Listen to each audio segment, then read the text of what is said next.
welcome to episode 7. We're 7 episodes in. Of? What, of how many? No, you said welcome to episode 7, but of what? What do you mean? It's called the fake mark. Yeah, it's fine. That's okay. We need Nick here really, just to get it all sorted. So, today we have got a plan. A plan. We've got a plan. I want to say kudos to Aaron for this. Shout out. Aaron's given us a bit of a timeline to work to, hasn't she? Kudos, Aaron.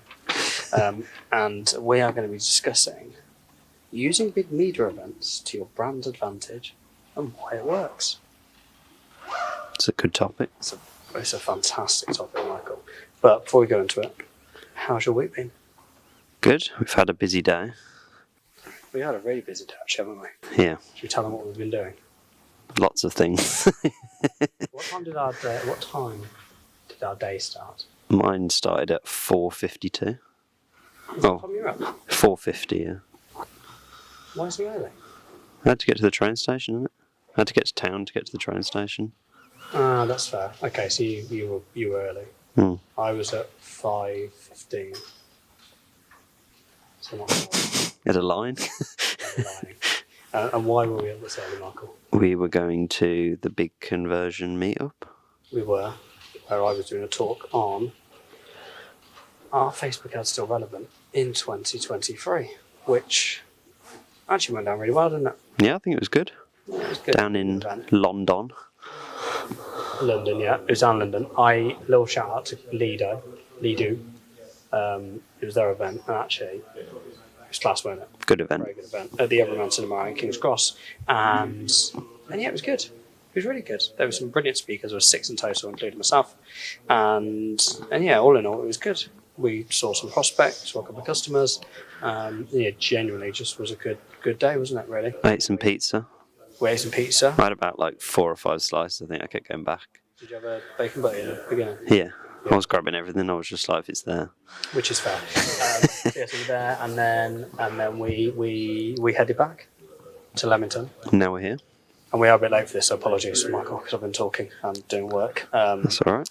But yeah, we're going to discuss big media events because someone's gone a bit viral. Dash. And I have these in my house. Do you actually?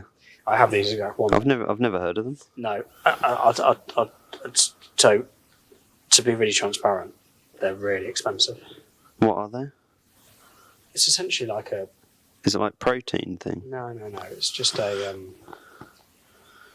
it's a drink with no sugar, basically. Imagine a gin and tonic without the gin.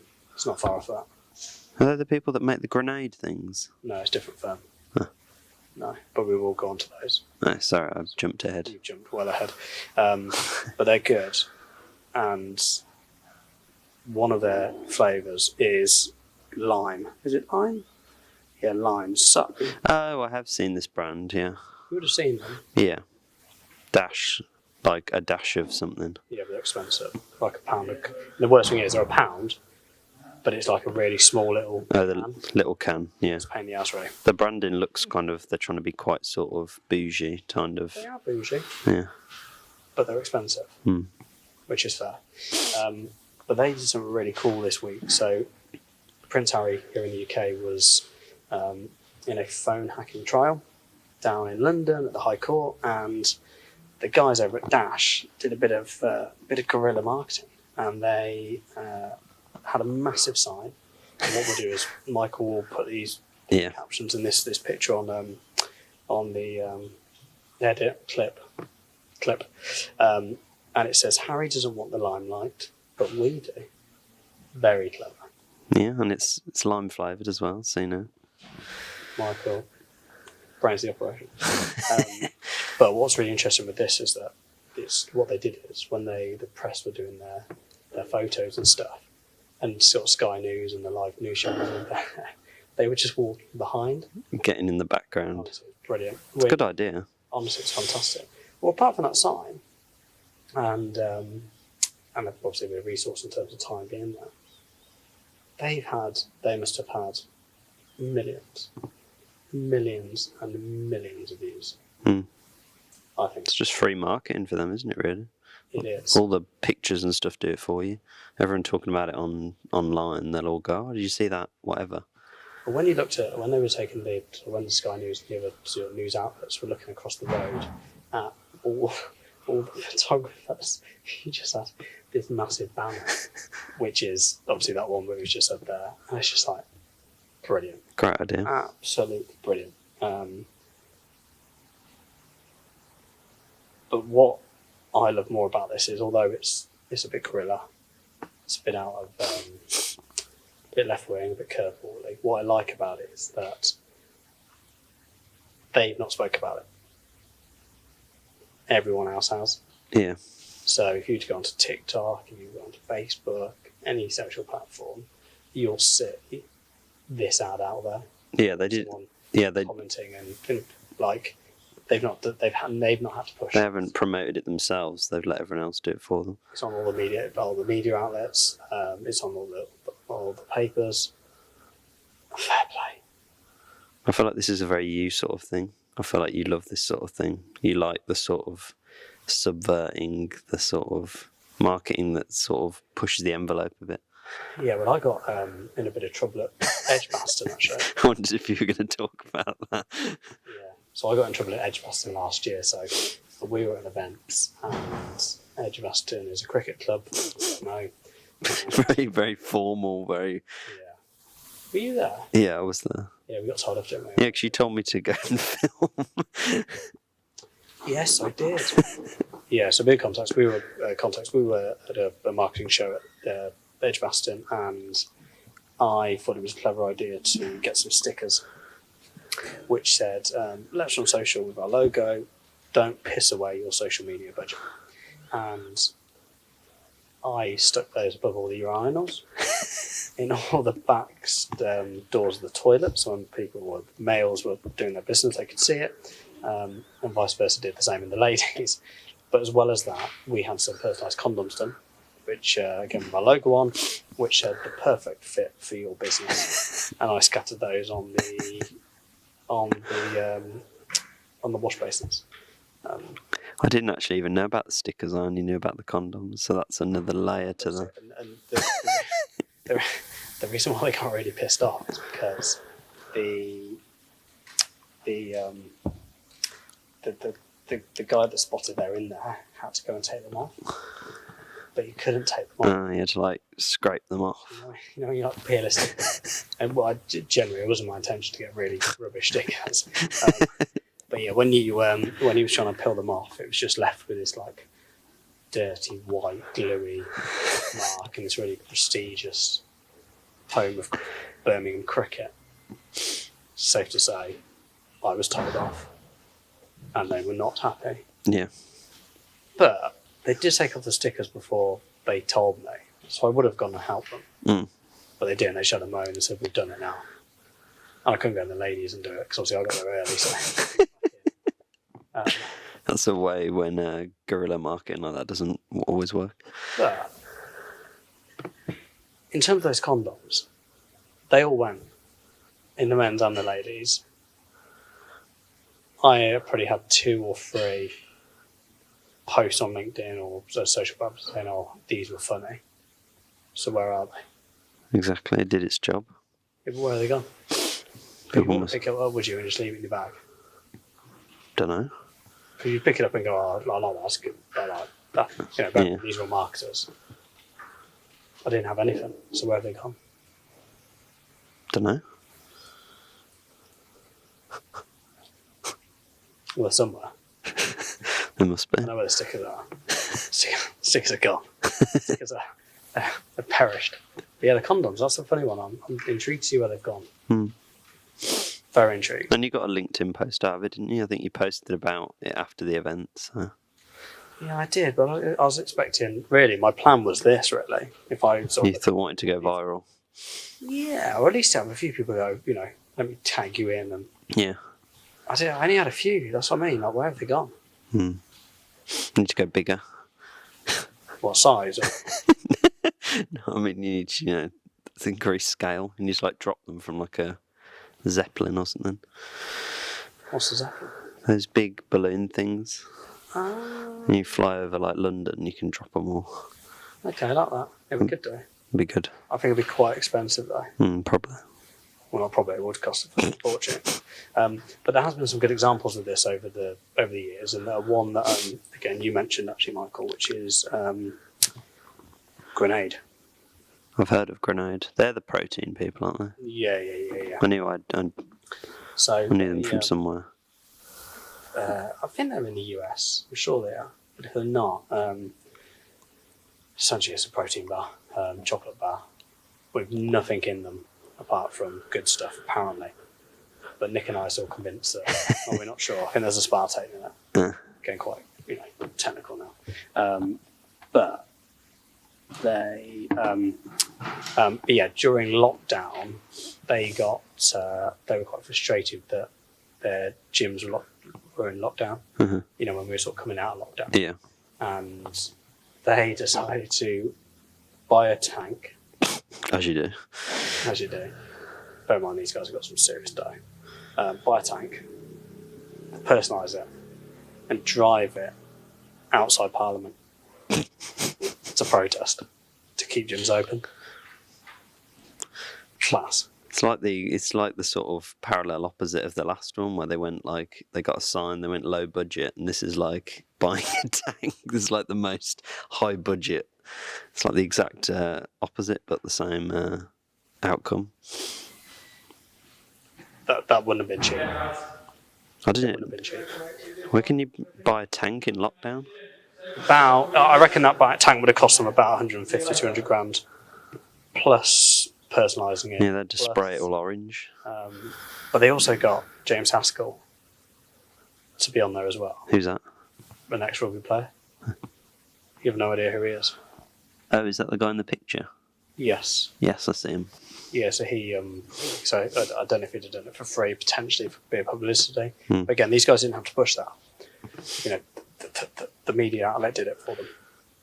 Although I think, and I should have done a bit of research on this prior, I think they did push it themselves, but again, the premises are exactly still the same, just like you said. A very, very different budget. Yeah, it's sort of like a kind of different version of like a influencer marketing, sort of, where like you kind of do an event or make a product and you sort of get people to talk about it, and then it sort of spreads outside of you having to actually do the marketing. Well, it's got to be topical, hasn't it, for your products or service? Yeah. So a lot of companies could potentially do this, but you've got to really think outside the box. Yeah, I think you've got to do it in a smart way, because people will see if it's like just sort of a attempt just to piggyback off it. But the ones we've talked about, I think they've done it in a intelligent way. They've made it funny, or they've. Well, the problem is that we'll see. We only see the 1% that's been successful. We won't see the 99% because they weren't talked about. Because it didn't stick. Mm. Look at my condom prank. Shit. Yeah. If you were to look at it from what my objective was, I failed miserably, annoyingly. I wasn't expecting to go I wasn't expecting the Daily Mirror to call me. Yeah. But yeah, it failed, really. When you look at what the objective was, these guys they've not failed. They've absolutely nailed it. But in terms of sort of topical, it's got to be on topic, hasn't it? Yeah. Depending on what your service or product or service is, you can't just. I think with these is that you've got to be clever.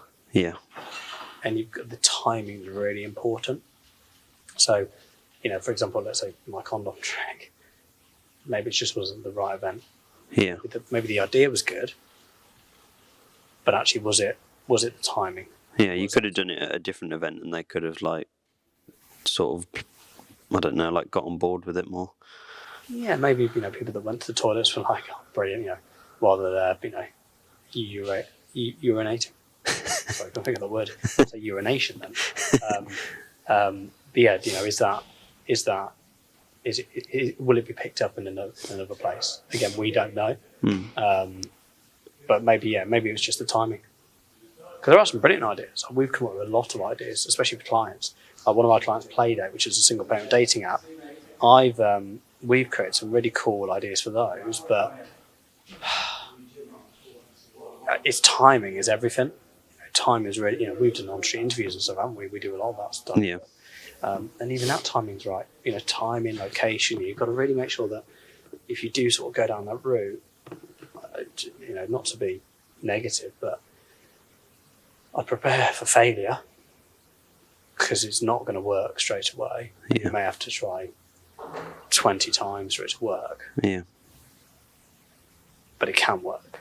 No, definitely. I think you've got like a small window with a lot of stuff as well. Like it's like if it's sort of like an event, like an upcoming thing or whatever it might be, you sort of have to kind of catch it while people are still interested in it, because if it takes too long for you to get round to it, then it's sort of old news then, isn't it? You have to like be hot off the press with it a lot of times. Yeah, and also I think, in terms of sort of what product or services, like if you're a solicitor, what could you do? Don't know. Whereas if you're a brand, yeah, if you've got like a physical product, let's say like Hilo, which is the electric scooter brand we're working with, they could do some cool stuff, couldn't they? They could, I don't know. I think someone else off my head there. But, they could, you could do something pretty cool, couldn't you? Yeah. But if it was a service, let's use a traditional business like a solicitor, like an accountancy firm, if you typically work or a sort of localised business, what could they do? Yeah, I think it's small. It's difficult when it's smaller scale, because a lot of these ones that we're talking about are sort of big brands that have the... I think it can work. I mean, if you look at my talk this morning where I spoke about, businesses that have very niche audiences, that's not a bad thing. It's not bad to have a niche audience. You've got to understand that you haven't got a huge pot to play with. Yeah. So you've got to really, be omnipresent, which I talk a lot about, and we talk a lot about internally, but also, how can you stand out? Because clearly you have competitors. Everyone does. If I look at that lady that I was talking to actually after the event, they have a software, but their prospect pool is only around 3,000 businesses in the UK. Well, that's tiny. Well, that's a small pot. Yeah. So you've got to really make sure that you're sort of standing out from the crowd, and that you're known. Could you do something of this ilk for those guys? Potentially, it's agricultural software, so again, it's not big. But could you go to maybe a farmer's show, or I don't know. I'm just hypothesizing. Yeah, I think it's anywhere that you sort of stand out is going to make a difference. If you go to like a farm show and you have everyone else has like a little stall with some cakes on, and you have like a big display, then it's going to make more of an impact if you are able to stand out from the people around you. Well, here's an example then. Coca Canapé that we were with at the NEC last week. Shout out. Where were they? What could they do? Well, I think from considering where they were in the actual Good Food Show, like kind of towards the back, I suppose, they weren't like in the middle. Every time I went past them, they were full of people.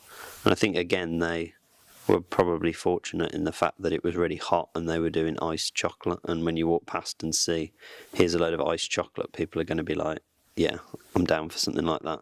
Whereas if it had been like a wet day or like a cold day, then maybe it wouldn't have worked as well. So they sort of... No, but if you were to use the Good Food Show as an event that obviously those guys are exhibiting at, yeah, they've got a fantastic product and it's good. Mm-hmm. It's a good product. What could they have done? So they did the taster thing, didn't they? I walked around with the thingy-majiggy. Yeah, I didn't see anyone else doing that, to be fair. So that sort of stands out. No. Their branding's quite bright as well, which is helpful. A lot of the stalls look a bit sort of dead. Yeah, but from a thing like this. What could they have done at that event for it to be like, I have to go over there now? Yeah, granted they had a queue anyway, so they didn't need it, but what could they have done to, really just elevate themselves, be seen and known? Yeah. Something wacky and guerrilla type during that event. Yeah, it's tricky, isn't it? It's like, what they could have done is shoved a load of these pellets all over the men's and girls' loos, and you could have put something, come to Coco Canapé, try and eat a poo or something. yeah, I get what you mean. Good to come. Yeah. I think it also depends on what sort of brand you are. Like, it works better if you're like a sort of tongue-in-cheek type brand. Because if it's totally out of your wheelhouse and you do it, then people are going to be a bit confused with your like brand message and stuff. Because if like Cadbury's suddenly does that, wheelhouse, all right. yeah. If like Cadbury's suddenly put out a thing like that, people would be like, "This is the brand that's meant to be like, you give it to your nan at Christmas, not like come and eat a turd." You know what I mean? Yeah, but I get asked this much today about the sort of social media and then brand guidelines. Yeah. It's the same, isn't it? You can't, with any of these type of stunts, these guerrilla marketing type, they'll never align with your brand guidelines in a million years. But they never will. Some might. But if I think of all of our clients and all their brand guidelines, one, if that, I think I could probably squeeze it in. Yeah. But not many. Yeah. Maybe the vasectomy client down in Australia. Yeah. That we're going to do that cool thing for, actually. We're going to recreate Ryan Reynolds'... Have you seen it yet? No. Vasectomy drink. Yeah. We're going to do it downstairs. I'm being deadly serious. Okay. We're going to recreate it downstairs. See, that's like playing off a media thing, isn't it? Sort of. If you want me to say yes, so it sounds like you know what you're doing. No. No, I get what you mean. But no, that for me is... you have to be willing to take a risk, I suppose, with these things. Oh, they're fucking rogue. Like, even then, I gave a condom to James at Highway, just down there, and he's like, "What on earth is this?" And he's like, "As if you've done this." I was like, "Well, it's just a condom with like a logo and the perfect fit for your business." It's not, Yeah. I wouldn't say it's that bad, would you? No, but if you think... Saying actually, that networking event we did in Manchester when I took those, they that one guy refused to take it home, didn't it? Just because his wife thought he was having an affair. But I think it's like, that's quite simple, but it's like, just because a lot of people aren't thinking like that, they're thinking of the sort of traditional, like, here's a flyer, here's a business card. So then when you do something even a bit out there like that, it's going to make you stand out quite a lot. Yeah, and if we look at the benefits, I think, there's free PR. Definitely. I think in terms of actually how cost effective it is, well, if you get it right, it's really cost effective. Yeah, because... If Dash look at that versus what they've spent on probably PR anyway, yeah. Again, that will supersede what they've done. Yeah, think how expensive it would be to get your brand in all of those newspapers without something like this. It would cost a fortune. Obviously, look, your brand seen, which is the ultimate objective with this type of... it's all about awareness, isn't it? Yeah, and also it's quite eye-catching. Yeah. So again, they'll be known for that. If you look at Monday.com, the dating app, they're known for the billboard, which, they went out to copywriters and said, create this for us for free and we'll do it. That's what they're known for. That's what Monday are known for now. Yeah.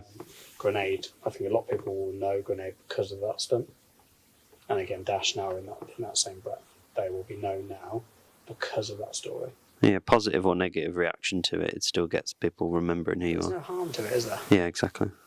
There's no harm that they've gone outside Parliament. Yeah, they're not doing anything maliciously as well, I think. They're all like... No. And yeah, I think every brand could do it. I think it's just getting it right. Yeah, you've got to have the confidence to put yourself out there a bit. Confidence, I think, making sure that it's funny. Which is always hard. Which is hard, because it's subjective. Yeah. And then timing. Time is really important with that. Really, really important. So that's it. It's episode 7, Michael. In the can. In the can, another one. These will evolve, by the way, just an FYI. At the moment, they are very much, they're getting better. Like, we actually had a plan for today for this one. Yeah. So we'll just evolve, won't they? We need to bring the yellow wherever we go. I think even if we're like in a different place filming it, we need a yellow pillar. We're in the office, so we're not moving from this place. This place is... And we haven't got big ideas like that. No. We're not moving from this place. This is easy. But yeah, that's episode 7 now, Michael. I think you're going to join us for the next one, aren't you? I shall try. Nick might be back. How do we want to conclude? So this is where Nick's quite good, actually. Yeah, he's good at a closer, isn't he? Well, he's in like 120 episodes of his. Yeah. Which can I add, right? So Oh God. I'm going to tell you now, right? We'll catch up with him in 2.5 years. I'll tell you why. Because actually, less than that. In 2 years, we'll catch up. Because he doesn't do it every week. He's not consistent. Well, we are going to be consistent. Yeah, he just messaged me and asked if I can put the podcast out this week. So Did he actually? yeah. That's annoying. I'll just say no. Nick, I'm such a shame I can't. Fake marketer till I die. I wouldn't get the tattoo. Yeah, we'll end it there. Join us for the next one. Join us for the next one.